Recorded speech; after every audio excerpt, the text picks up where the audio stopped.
Shameless. United in the Europa League. Europa League. We tell them one time and we say Europa League. Oh, I thought I'd never have to play that intro again. We are back. We're here. It is the Europa League draw for the 24-25 league phase draw. Of course, a change. Historic day for UEFA. Yesterday certainly was, with the league phase being drawn for the Champions League, the UEFA Champions League. We're going to get into the format, how it all happens, all that fun stuff. So be sure to smash a like on the like button. Be sure to subscribe, bottom right-hand corner. Hope you're all doing very well. The host, Matt Smith, is just beginning the draw process. Interestingly, we'll see if it's similar to what it was yesterday. Yesterday, when it came to the draw, it got described by one person. I saw one journalist as a variety show, and I think that was kind of accurate. I think that was a little bit accurate because it did feel a bit like a variety show with songs, with videos, with sketches. I don't know if that's going to be the case today, but this is the league phase of the Europa League draw. Manchester United are in the pot. We can go through all of it actually as to what to expect. Like I said, if you watched the Champions League draw yesterday, you will know what to expect. Group stages are now done. Group stages are now gone. So the time of having those groups of four, they are now scrapped. It is a giant league phase. And then depending on where you finish in the league will determine if you're going to go through or if you're going to go to playoffs or what have you. But as far as where Manchester United are going to fall into all of this today, we can get that up on the screen for you right there. These are the pots. The league phase draw pots. As you can see, Manchester United are in pot 1 with the likes of Roma, Porto, Ajax, Rangers, Frankfurt, Lazio, Tottenham and Slavia Prague. And also, actually, it must be sort of pointed out, basically, you will play two people, or two teams rather, from each pot. So the way that it was done yesterday is a name from pot 1, beginning pot 1, they'll go to pot 2, pot 3, pot 4 will get drawn out. So those balls are still there. There's someone to still pull out the balls and a name gets pulled out. So for instance, if it was Manchester United would get pulled out. Someone then presses a button. Yesterday it was Cristiano Ronaldo, presses a big button. And then the supercomputer automatically draws Manchester United against two teams from pot 1, two teams from pot 2, two teams from pot 3, and two teams from pot 4. Home and away, Manchester United play 8 times, and that's the difference. And it brought up some quite tasty fixtures yesterday. We'll get into actually why they're doing it and all that kind of stuff. But those are the pots right there. So in terms of teams you'd probably want to avoid in pot 2, you'd probably be looking, I don't know, Real Sociedad, Lyon. You could go up against Jose's Fenerbahce, perhaps. Pot 3, we had Galatasaray in the Champions League, of course, last season. You would also say maybe Bodo Glimt, of course. They were a few seasons ago when Jose played them in the Conference League, absolutely smashed him. Do you remember that one as well? And actually, interestingly, in Pot 4, there's some quite big teams in Pot 4, surprisingly. You got Athletic Bilbao in there, Hoffenheim, of course, Manchester United, totally not our sister club, Nice. Also in pot 4. Can you imagine if we get drawn against them? That would certainly be interesting. Besiktas, always difficult to go away to Turkey. If indeed we were to go away to Turkey, it's not guaranteed. So there are teams in there. But I will say, and this is probably going to be famous last words from Owen here. Famous last words. But you would think, looking at all of that, and a reminder, these are the only teams in the Europa League this year. It's not like previous years where you would go, well, this whole draw process is a bit redundant because, of course, you're going to have teams drop down from the Champions League. Not happening this year. These are the teams. These are the teams that are in the Europa League. So one of these teams will be lifting the trophy at the end of the season. No drop down from the Champions League. And looking at all of those teams that are there, you would have to say Manchester United have to be considered either the favourite or at least one of the favourites. I would say Manchester United should be considered the favourite when it comes to that. But in terms of recent European pedigree, in terms of recent European success, it's not been great, has it, for Manchester United? I mean, the last European final we had was the Europa League final under Ole Gunnar Solskjaer a few years ago. But teams in pot 1 have done more recently than us. when it comes to European football. Roma, they've won the Europa Conference League. Rangers got to the final, of course, of this competition a couple of years ago. They were beaten by another team in Pot 1, that being Frankfurt. So there is definitely teams with some European pedigree, but Manchester United, again, have to be, I think, anyway, considered to be the favourites, I would think, in that regard. Maybe I'm wrong. I don't know. But also, when it comes to the rules, because I'm a stickler for it, you know me. So this is the match system. All league phase matches are played in accordance with the league system, whereby each club plays 8 opponents in a single leg tie. Each club plays 4 home and 4 away matches. The draw system, the conditions. A draw, which may be conducted digitally, determines the pairings for the league phase. The 36 clubs are divided into 4 pots, as we've seen, of 9 clubs. The pots are composed according to the club coefficient rankings established at the beginning of the season. The opponents of each team, as well as whether each match is played home and away, are determined by means of a draw. Each team is drawn against 2 opponents from each of 4 pots and plays 1 opponent from each pot at home, the other away. In principle, teams from the same association cannot be drawn against each other, and each team may play against a maximum of 2 opponents from any other association, i.e., we can't end up playing another English team. We can't end up playing Tottenham because they're from the association. And we can only play, for instance, 2 teams from Spain. We couldn't end up playing 3 teams from Spain. Hence, that's the kind of thing with the associations. The UEFA administration may determine alternative conditions for the draw in accordance with principles set by the Club Competitions Committee and may adapt any of the conditions of the draw to avoid deadlock situations and or to take into account any relevant constraints in light of decisions taken by the UEFA Executive Committee. The draw system, the draw is executed partly manually with balls physically drawn from the bowl. That's the teams being pulled out. So from pot 1, Manchester United are pulled out, and then partially digitally through a designated automated software. And further explained in the procedure show, which is ongoing right now. The whole draw process, digital and manual, is reviewed and checked by an appointed external auditor to avoid any nefarious stuff. There had been rumours, haven't there, about UEFA going out of the way to ensure that there's no nefarious means going on, no hacking into the digital supercomputer. I mean, I don't know about you. Watching it yesterday, I was pretty nervous. I was thinking, if this computer goes wrong, oh my goodness me, this is going to be a complete disaster. Now, yesterday, it was very smooth. It's different, it is different from what we're used to. And let me know in the chat how you feel about it when it comes to all of this. In terms of my feelings on it, I did think yesterday, you look at, for instance, PSG's fixtures that they got in the league phase.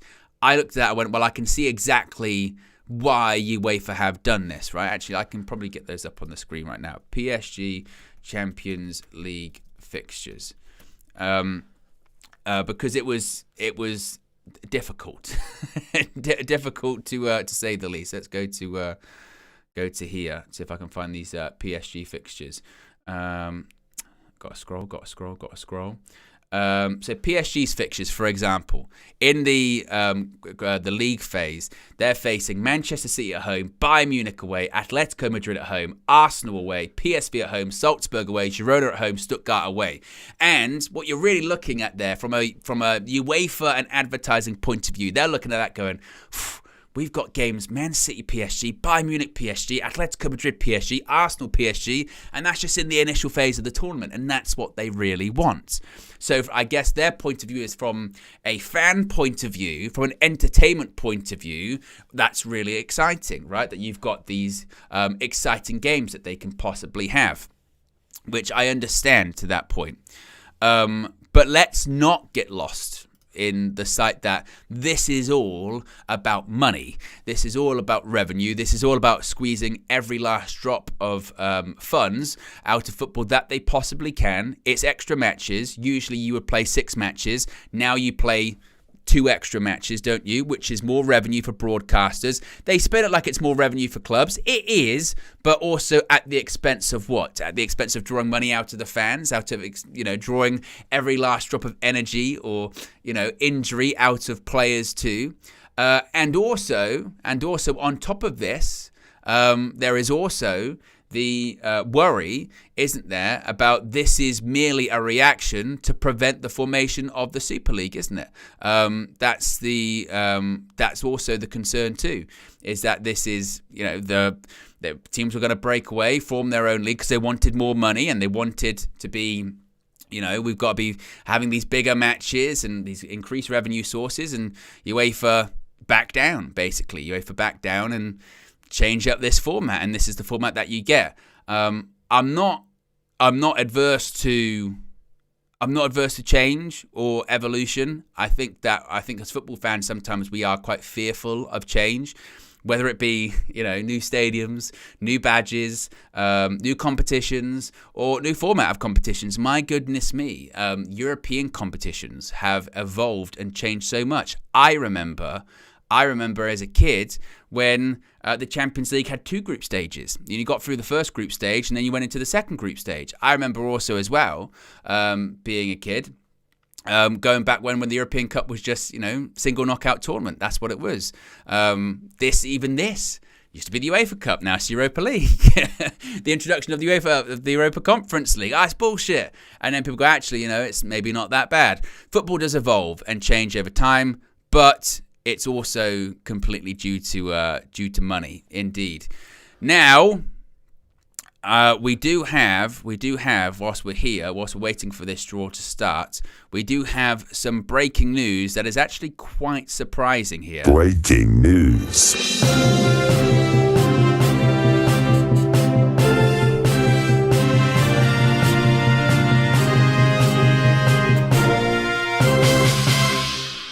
Now, before this draw starts, the breaking news coming in that Manuel Ugarte will not be registered in time for Liverpool on Sunday. According to Ben Jacobs, Manchester United were in no rush to meet the deadline since Ugarte isn't ready to start or feature heavily. So Ugarte won't be registered in time. He will not be in the squad for the game this coming weekend. So all of those discussions, a bit of egg on the face of Sky Sports News. They were saying they were not concerned about him being registered in time. Well, he's not registered in time. And now the suggestion is that he wouldn't have been ready anyway because he didn't have any minutes in pre-season. Samuel Lutker says Manchester United haven't signed Manuel Ugarte in time for him to be named in the squad versus Liverpool. Club felt it was always a stretch and he would not have been ready to start or play a big part due to lack of minutes during pre-season. Dalmas Chef saying Manchester United is still finalising a move for Manuel Ugarte from PSG. Transfer remains on track. It is understood he won't be available for Sunday's game against Liverpool as the midday registration deadline has passed. So just some confirmation here. Manuel Ugarte has not been registered. Oh, there is Dan Ashworth in the crowd. I suppose it's annoying, but also in the sense of we were all saying there's no way he starts. So that's going to be happening after. That's going to be happening after the international break, as they're just going through the rules once again that we've just gone through. But yes, that is the news. Still no announcement for Manuel Ugarte. I think that also means probably expect an announcement coming later this evening. In all honesty, but inevitably it will lead to freak out. This is the problem with Manchester United, blah, blah, blah. But I think if we do take a step back and let cooler heads prevail here with that one, it would be actually, he probably wasn't going to play anyway. He probably wasn't going to start. He probably wasn't going to, and even if he did come on, it might have been for 10 minutes or something like that. Is it frustrating? Well, yeah, we want this deal done yesterday, but that's not the case. So I suppose, it's not totally surprising. It's a bit like when we signed Casemiro. Remember when we announced Casemiro? I think it was when we played Liverpool at Old Trafford in the third game, because Roy Keane was there and they did the whole, shaking of the hand and all that kind of stuff. So I suppose it's frustrating because it had maybe we'd all been led to believe from other reports he would be registered, but on an opposite point of view, I suppose it's not totally frustrating because he probably wasn't going to start anyway, and he wasn't going to have that much involvement, in all honesty. Maybe that was people jumping the gun a little bit. Austin Baker, the latest member of the UV Members Club, as well as Just Rubes, although they've got blue badges, so I think you've probably been members for a little bit longer. Mac Matt has also gifted 1 UV membership. Big up to you. I don't know who was the recipient of that gifted membership, but big up and appreciate Mac Matt for spreading the love in the UV community. Dawood says, Owen, I missed the Trinity live this morning. You lot are a disgrace. You're a disgrace for missing it, Dawood. If you watched the full view yesterday, we plugged it. We said it was going to be live. 8 a.m. Because schedules. We wanted to make sure that we could get it done for you guys this morning. So we did. We were able to get it done. So big up to everyone that tuned in. Of course, if you haven't checked it out, you can always go and do so. It's still there. VOD, video on demand, and all that stuff. So yes, if you haven't already, check it out. It was quite serious, actually. It's funny when you do those ones in the morning, because you do, it's just different, it's a different energy. It's a different kind of energy. So big up to everyone that's tuned in to watch that. Actually, I can probably get you the schedule while I'm still going through these rules for the rest of the day if you didn't see it already. As you can see right there, we had the Trinity podcast. It was live at 8 this morning. You can still check it out. What we're doing right now is this Europa League draw, midday. We'll wait and see who Manchester United are going to face. Press conference is coming up 2 p.m. Straight after this, I'll be live. And also, we're going to have a deadline day stream from 9 to 11 when the window shuts later on this evening. So be sure to join us for all of that. And if you like those graphics, more to come, yeah? New innovations for you guys to let you know who's going where, indeed. Right, I believe we're about to find out, hopefully, who Manchester United are going to be facing off against in the Europa League. Let's have a look.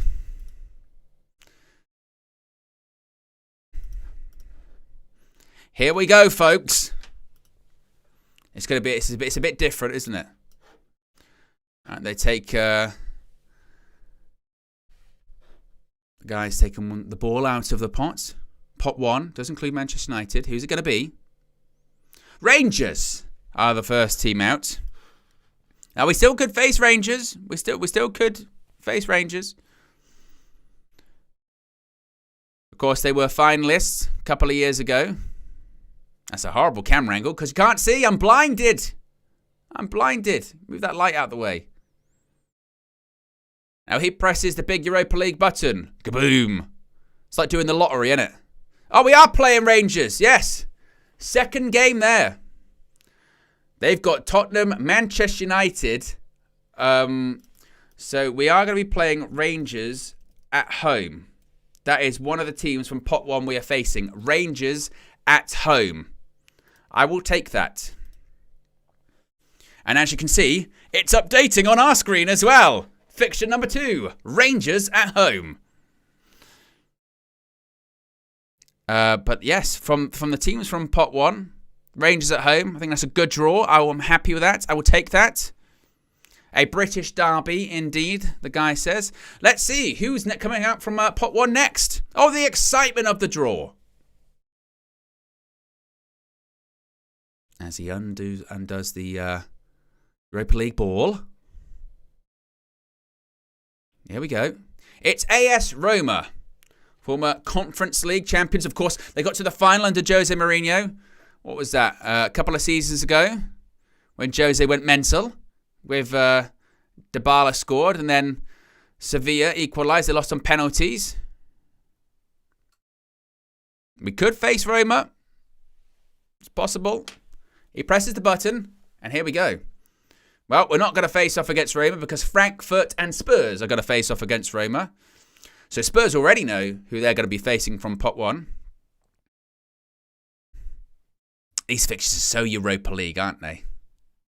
They're so Europa League.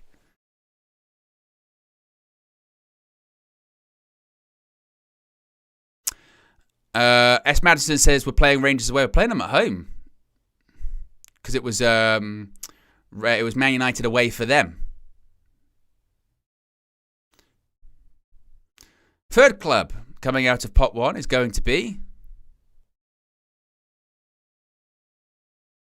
Eintracht Frankfurt. Winners of the competition a couple of years ago. We know they're already facing Roma away. And they press the button.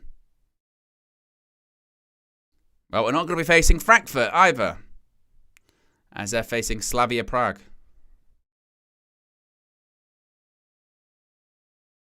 Oh, look at those games. I mean, honestly, there's some of these fixtures. It'll be interesting to see what happens with the Europa League. Because they don't have the drop down of the Champions League this season, some of those latter stage games won't maybe have that kind of atmosphere that they're looking for, really, will it? So this competition could feel very mid. And the next team out of pot 1, FC Porto. We could face Porto.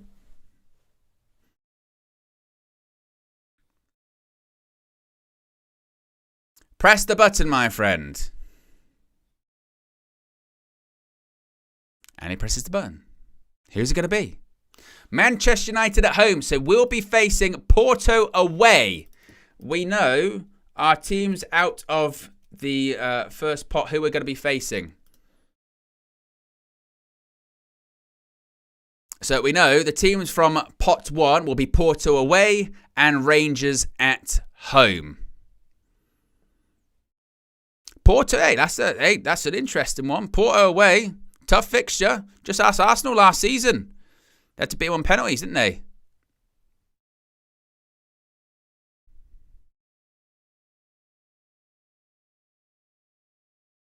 Slavia Prague. We're just not going to get drawn out at this point. Well, we know we're not going to face any of these remaining teams that have been drawn out. So we've got to wait until we're drawn out to find what else is going on. But we know the first 2 fixtures, we've got Porto away, Rangers at home.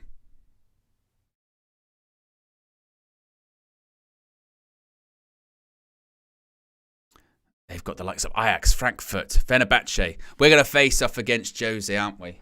We're going to face off against Jose at Fenerbahce. You can feel it. I can feel it in my bones. That's what's going to happen. I don't know about you.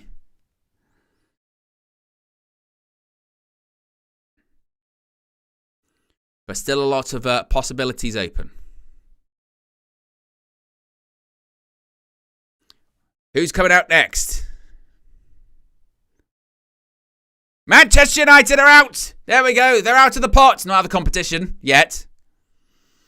Press the button. Guide us to where we're going to go.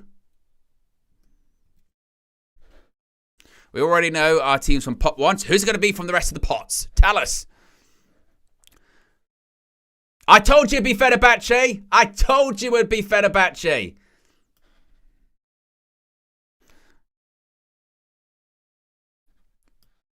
Right, let's get these up on the screen. We have PAOK at home, Fenerbahce away, Bodo Glimt at home. We've got Victoria Pilsen away, FC Twente at home, and FC SB away. So we are going to be reuniting. We're going to be reuniting with Jose, with Fred, with Amrabat. And Ten Hag's going to be going back to the Netherlands too.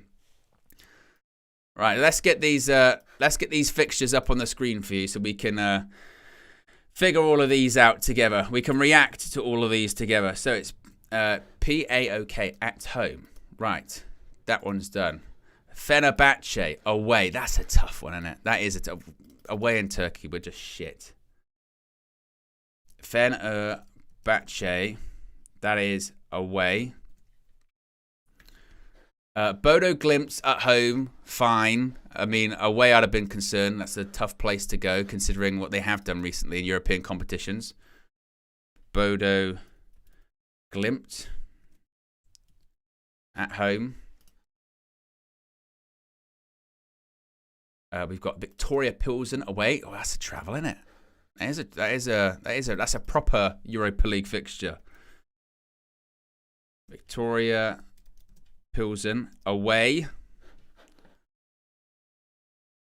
Get that on there. FC Twente. Of course, Erik ten Hag returning to well, that's at home though, actually, for Man United, so we're not even going away to them. But still, he's facing Twente. He was there with Steve McLaren. And I don't even know where is FCSB from. But we're traveling away from to them. FCSB away.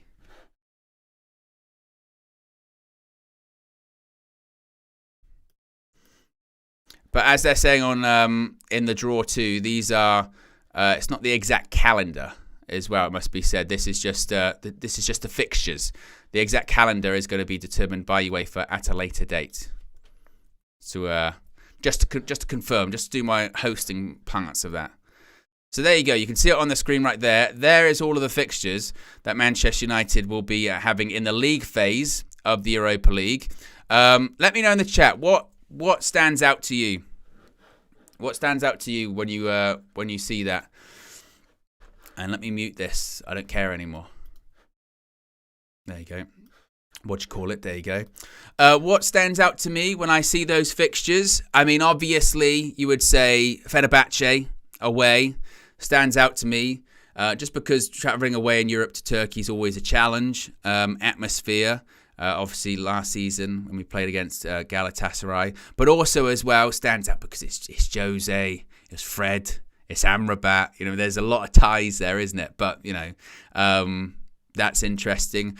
Rangers stands out. You know, it's a British derby. Should be winning that game at home, no doubt about it. I mean, let's be honest with you. I mean, if you're looking at that, you're going. What's your points you're looking for? In all honesty, what's your points you're looking at? There's there's 8 games there. 8 times 3, that's 24. How many points are you looking at? In all honesty, I'm probably looking at 20. Probably around 20. You know, you could see dropping points away to Fenerbahce, couldn't you? You could see maybe dropping points away to Porto, something like that. Difficult places to go. I'm not saying loss, but I'm saying just, you know, it can happen. It can happen. European football, that can happen. But largely, you're looking at least sort of 20 points, in all honesty, to go through that. And certainly, I think that it's very difficult, from my understanding as well, from my understanding of this draw and this new format, it's near impossible to go out. You have to be really shit to go out in this sort of early stage. You'd have to lose a lot of games because even if you're very mid, you'll end up going to like the there's like a playoff phase, isn't there, as well? So I would expect Manchester United to be in those top positions to go through automatically and skip that next round with those fixtures in particular. And to be honest, with the majority of the fixtures that were going to get pulled out, Manchester United, as I said, when you look at the draw, when you look at the, you know, the pots once again, when you look at those teams that are in this competition, I mean, no disrespect to a lot of the other teams, but Manchester United really is the team that stands out, isn't it? You know, Manchester United is the team that kind of stands out and should be considered the favourites or one of the favourites to win that competition, I think. And that's why, and a lot of people are talking about it, aren't they, this season, suggesting that, well, we don't know, we hope it's going to be good in the Premier League, but the Europa League might become very, very important for Manchester United as the season progresses, right? Depending on how it's going in the hunt for top 4, suddenly that Europa League and a Champions League spot for next season might become really, really important. Steaua Bucharest, thank you, Alan, in the chat. So that's a difficult place to go. That is a difficult place to go. Sometimes with some of those teams, it's not even necessarily, you know, it's not even necessarily the team. It's just the environment. It's just going away, you know, to Turkey, or it's just going away to wherever you go. It can be a bit difficult. That is a bit of an atmosphere. Got to kind of deal with that. Or just going away to Czech Republic, you go, that can be a bit that can be a bit difficult. Or just go away to Romania. Yeah. I mean, as Ridwan says there, look at Chelsea yesterday with Servette. Yeah. Imagine that was Manchester United, by the way, yesterday. I know they went through, but imagine that happened with Manchester United. Could you? The discourse that would be surrounding it would be fucking nuts. Also, we do have. I mean, this is what this day is going to be. True, Jack. That's the wrong one. You're a liar. That's what that was. I clicked my liar ones. You know? Liar! You know you're a liar. Yeah, too many. I meant to hit breaking news. They're too close together. Breaking news.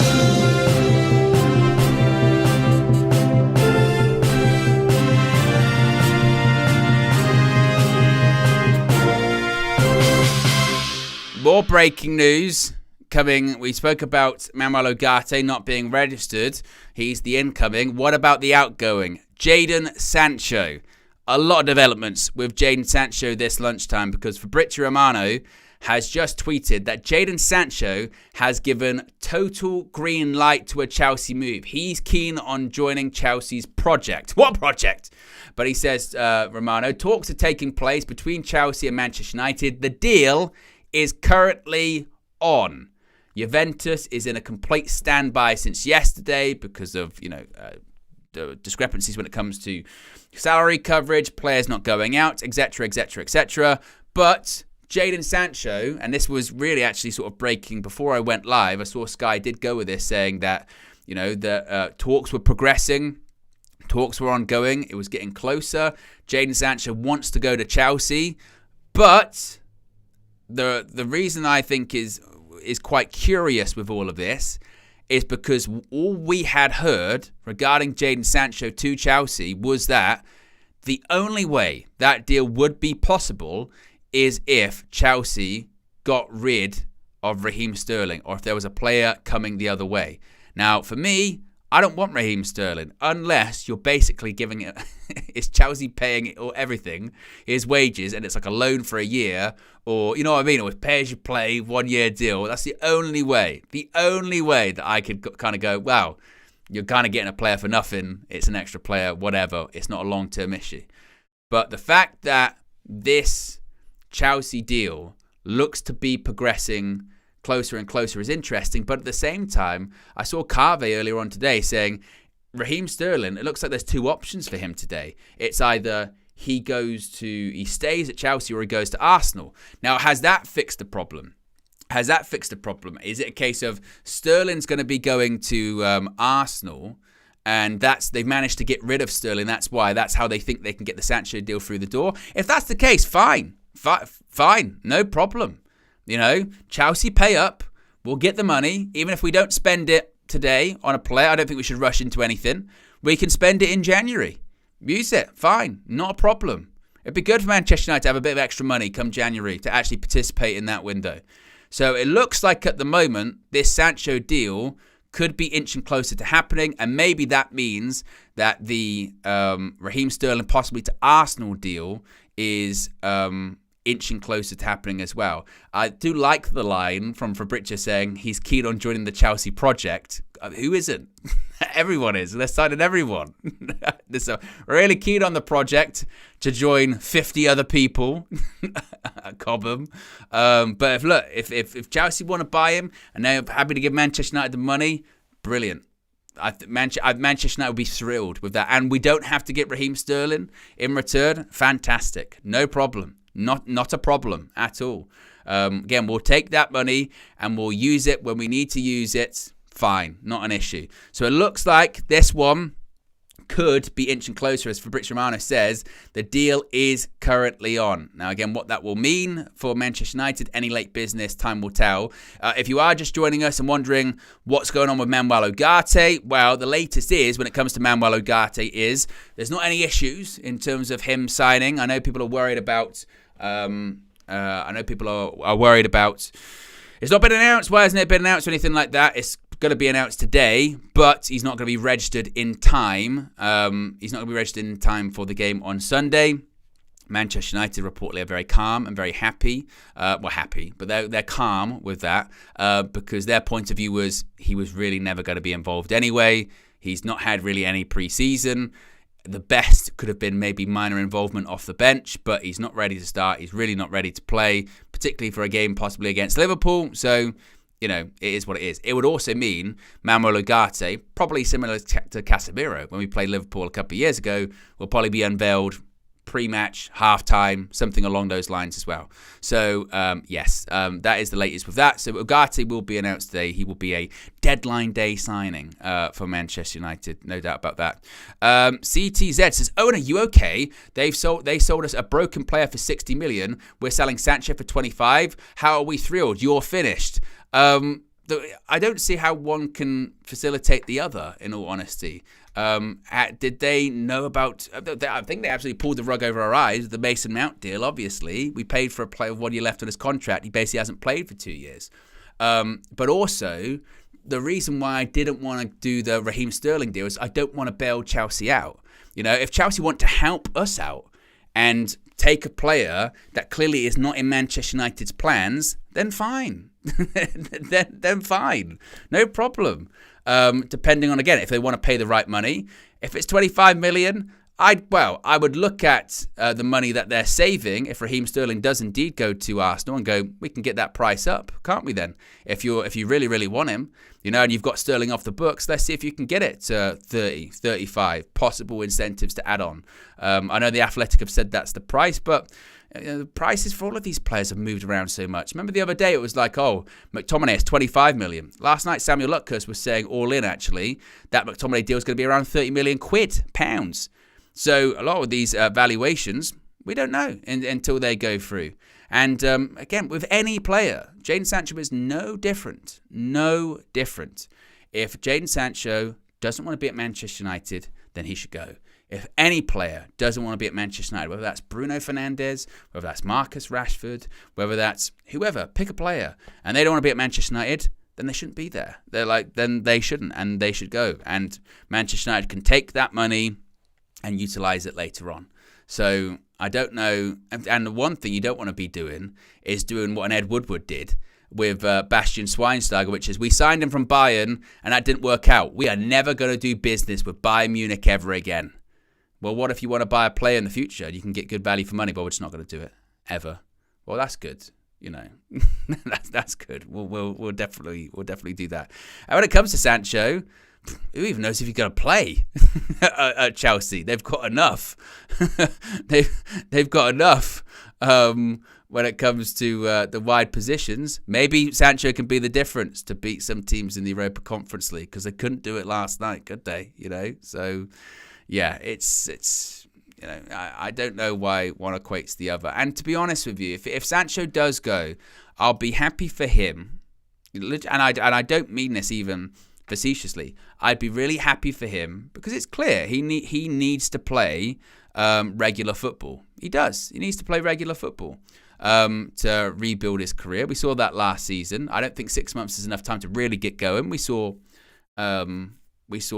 flashes, and he and Manchester United just closed that chapter. You know what I mean? And to be fair, same with Raheem Sterling. If Raheem Sterling goes to Arsenal, I'd go, good for him. Chelsea thing didn't work out. Close the chapter. Really shitty ending. I hope he gets his money. But that's it. You know, that's it. Move on. No grudges. It's over. That's it. And if Man United can get a fee that they're happy with, cool. Then done. And if Chelsea want to spend more money, then that's what they want to do. I mean, who knows what the strategy is for Chelsea? And I really don't know what would happen with Jadon Sancho there. That's why I think that's why I kind of laugh at the whole like project. You know, oh yeah, the you're really excited about the Chelsea project. What project? Really? At Chelsea? Because if you ask Chelsea fans about the Chelsea project, they'll struggle to tell you what it is. I think there is a general consensus, isn't there, with Chelsea? Like, I think the project is with Chelsea is if we just buy enough players, eventually it will work out. I think that is legitimately. I think that is the logic. If we sign enough young players, you know, for every 10 we'll sign, we'll probably get like 1 or 2 that will be good, and eventually just naturally over time that will work. But we're talking about UEFA competitions here for this Europa League draw. They're going to struggle to meet their UEFA financial fair play limits in that as well, because UEFA have said you can't sell hotels aren't the same as football players, you know, so you're going to need to kind of figure that one out a little bit. So I don't know. You would think maybe Raheem Sterling would call up Jadon Sancho and be like, you want to be careful, mate, going over here, because whoosh. Where are we at? Super Chats. United Love says, didn't they say the draw doesn't determine the schedule of fixtures? They will be determined on the weekend. They said that yesterday. Yes, that is true. That's just the pots that they came out. The actual schedule of when these happen, the order in which these happen, will be determined later on. So it's not like we're playing Porto, Rangers, PAOK, Fenerbahce, etc. It's probably going to be mixed up a bit, but those games there are accurate in the sense that we'll be playing Porto away, we'll be playing Rangers at home. Just what order is to be determined later on. I think they confirm it at the weekend, they said. International says, when will the fan base realise Erik ten Hag is the problem? I don't know. Is it a rhetorical question that you're asking me? I mean, I don't know what that is, but look, people got, different opinions. But I'm still of the mindset when it comes to, last weekend. I'm not sure what it's got to do with the Europa League, but I mean, I think that it's a long season. It really, really is a long season. That would be my only thing. And that's even if Sunday the result doesn't go our way, I would still say it's a really long season with a lot still left to happen. And we have had slow starts to the season in the very recent past and had successful seasons. So for me, and again, I know people have different mindsets on it, which is totally fine. For me, I'm not at the position yet where I'm like, panic stations, this is all massively doom and gloom, because there's plenty of games to go, in all honesty. And International also says, much desperation to move on Sancho. Erik ten Hag should be made to integrate him to the team. Even more convinced another manager could get much more out of the squad. Well, again, but I mean, to be honest with you, you're talking about he should be made to integrate him into the team. He's integrated him back into the squad. Hasn't he done that? Haven't they agreed to put issues behind them? And clearly, it's now in retrospect does look like, doesn't it? In retrospect, it does look like that that's probably largely done to ensure that a move could be attained. Wasn't many options. If Jadon Sancho was a really, really wanted man, he would have probably gone a lot earlier in this transfer window. Let's be honest here. The fact that we're on deadline day and we're saying, well, Chelsea could get him, but that depends on getting Raheem Sterling out. Why? Because they're obsessed with buying players. That says a lot, doesn't it? In all honesty, but it was largely to get a move. But as far as being reintegrated, I guess you could say not back into the team. Fair enough. He's been left out of the first two match day squads, but did a pre-season with Manchester United. He's been training this week. He put that on his Instagram. He did come on in the Community Shield as well. So that's why we were talking about this morning when it came to the whole Sancho Sterling situation. If Jadon Sancho were to stay, it would be easier to reintegrate him back into the actual match day squads than it would be Raheem Sterling, because Sterling's literally not even going to be included. Literally going to be included in those squads. But that's why if Jadon Sancho does leave, then I will be glad that just again all of this is over. I don't know about you guys, and maybe some people live off it, but for me, those kind of really divisive, like aggressive topics that we go at each other's throats for, I am so tired of being a United fan, because it feels like every year we have at least like 2 or 3 of them.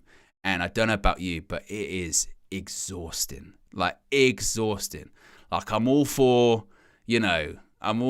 debate over players and debates over teams and, and tactical selection or what have you. But, like, whether it was Sancho, whether it was Ronaldo, whether it was De Gea, or last year, whether it was Ten Hag, like, it gets so aggressive. Like, so aggressive at a time where the media and everyone's piling in anyway. The last thing we need to be doing is going at each other's throats. You know what I mean? But we do it anyway. We start just going,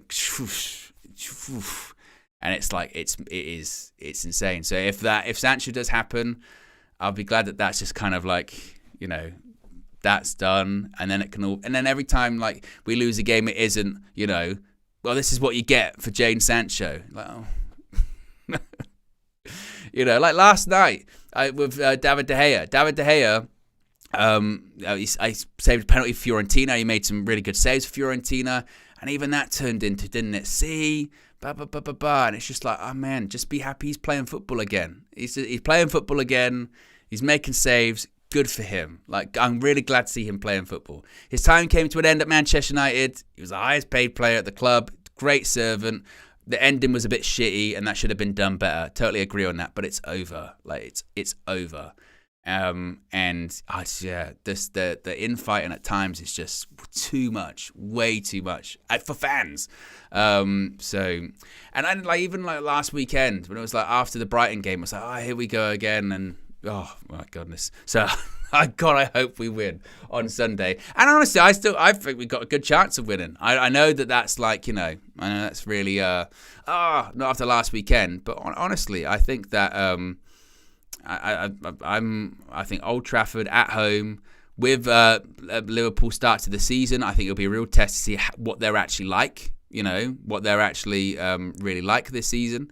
Because I think their first two games, Ipswich away, Brentford at home, I think that's they should be winning those games. This will be a real test, and hopefully, we get the result, and hopefully that's just, it won't be, but hopefully it would be a bit of enough to just be like, right, now we can sort of come together and the season can start after the international break and players are back and transfer windows shut and all that kind of stuff. But the life of a football fan, The life of a football fan. But there you go, guys. That's the Europa League draw. As you can see, those are the fixtures beneath me right there. So we've got Porto away, Rangers at home, PAOK at home, Fenerbahce away, a Jose Mourinho reunion.